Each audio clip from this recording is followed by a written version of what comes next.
dari semua ini. Jadi ikhwan, apa namanya, dalam perihal ngebahas masalah ini, kita nggak akan vonis, oh ini halal, ini haram. Kita buat patokan, nih patokan yang halal. Kalau sesuai dengan patokan ini, ya halal. Kalau enggak, ya enggak. Poin pertama, yang dimaksud dengan pay letter adalah suatu cara pembayaran yang ditawarkan suatu perusahaan kepada pengguna aplikasinya untuk melakukan transaksi dengan manfaat pembayaran cicilan. Poin pertama. Poin kedua, transaksi yang menggunakan pay letter bukan termasuk jual beli dengan kredit ataupun riba nasa. Jelas tadi, kalau kredit itu langsung si penjualnya menerima dari si pembeli tanpa ada pihak ketiga dan dia menerima secara bertahap. Pay letter kagak, si penjual menerima langsung kontan.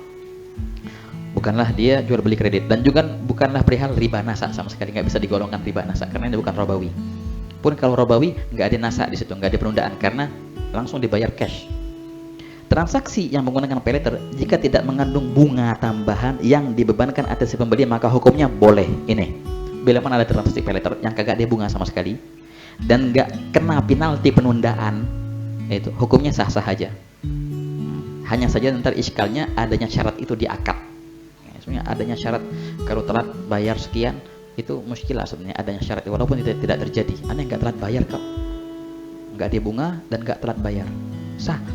Tapi adanya syarat bila mana engkau telat bayar maka dibebankan sekian, itu adanya itu kau klik setuju, itu yang menjadi problem. Tapi nggak jadi riba dia. Ini akan menjadi jual beli yang tidak sah, haram, tapi dosa kecil kata fuqahanya. Baik.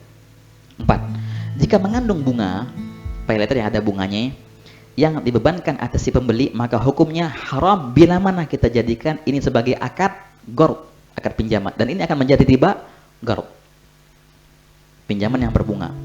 Namun bila mana kita jadikan sebagai ju'alah, sayembara, maka hukumnya boleh dengan catatan harus memenuhi syarat ju'alah yang lain. Baik. 5. Sanksi yang dikenakan kepada pembeli karena keterlambatan pembayaran itu hukumnya haram karena ini termasuk riba gharb. Sekalipun bisa diakali secara zahirnya dengan sistem nazar tadi. Secara zahirnya nazar ya boleh, kayak tadi jual beli ainah tadi. Secara zahirnya ya boleh, secara batinnya wallahu a'lam.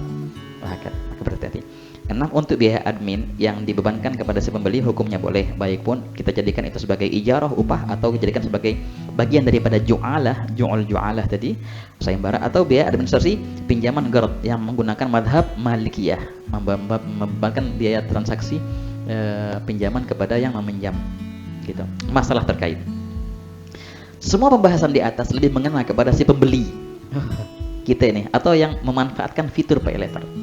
Tapi ada teman-teman yang buka lapak, yang buka toko di Shopee atau di mana gitu. Bagaimana keadaan si penjual yang memang tidak ada, baginya sih nggak ada beda, kontan atau pakai pay letter, tetap menerima segitu, 100.000 dia terima, nggak ada tambahan sama sekali. Wah kira. Bagi si penjual dia menerima uang cash dan kontan secara langsung dari pihak ketiga. Bila mana dia mengetahui bahwa pembelinya menggunakan fitur pay letter pada pembeliannya dan kita kategorikan itu sebuah muamalah yang tidak diperbolehkan, maka apakah diwajibkan si penjual untuk menolak pembelian itu? Ente buka toko di Shopee, ada orang jual barang, ada orang mau beli barang ente, beli kitab ente, tahu-taunya dia pakai fitur pay letter. Wah gimana nih? Ente orang hati-hati kan, masya Allah. Jangan. Wah kan. Gimana sekarang? Aneh cancel deh. Wah rugi dong. Wajibkah aneh meng-cancel karena dia pakai pay letter si pembeli itu? Atau nggak apa-apa? Aneh pura-pura nggak tahu.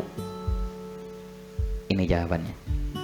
Pastinya apabila dia tidak bisa memastikan keharaman dari fitur pay letter itu yang digunakan oleh pembeli, maka jelas si penjual diperbolehkan melangsungkan penjualannya. Kalau dia tidak bisa memastikan keharamannya, bisa jadi pembeli menggunakan fitur pay letter yang tidak berbunga. Contohnya, bisa jadi contohnya kayak tadi tuh di Kredivo ada pay letter yang nggak ada bunganya, bisa jadi halal gitu, itu bisa jadi.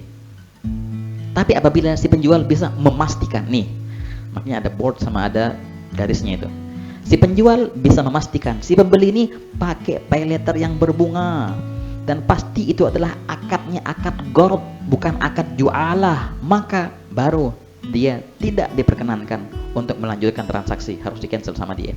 Namun untuk sampai tingkat memastikan itu susah, ikhwan. Nanti bisa kan memastikan? Anda nggak tahu nih, kalau si penjual itu dia tahu nggak pak? Si penjual dia tahu nih si pembeli pakai pay letter atau nggak?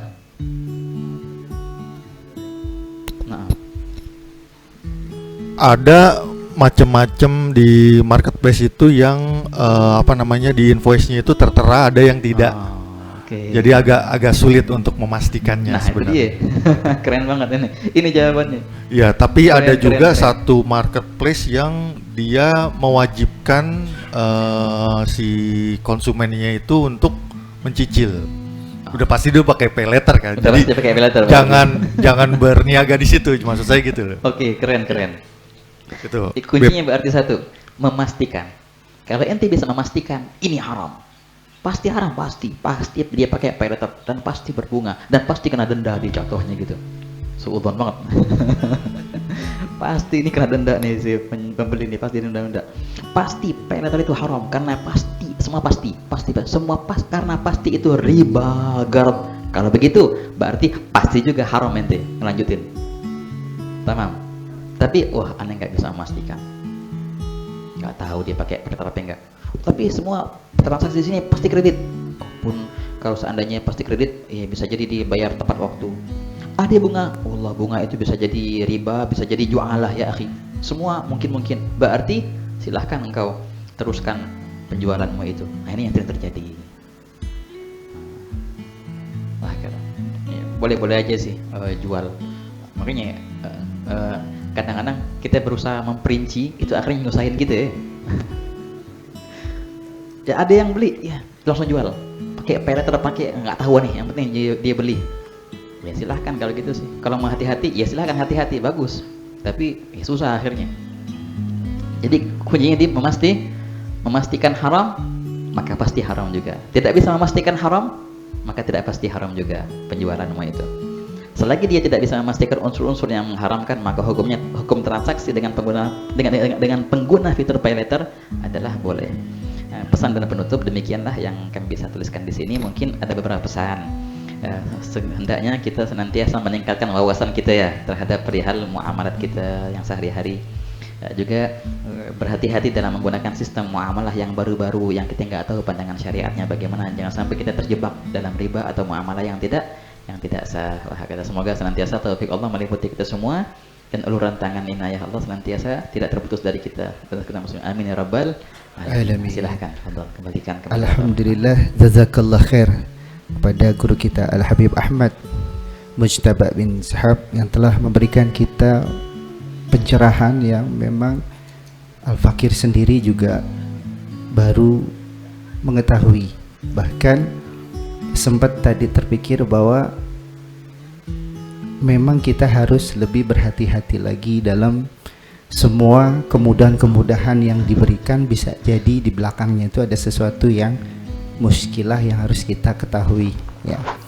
Adapun untuk sesi selanjutnya, untuk lebih mempersingkat waktu, kita berikan kesempatan bagi peserta yang offline terlebih dahulu.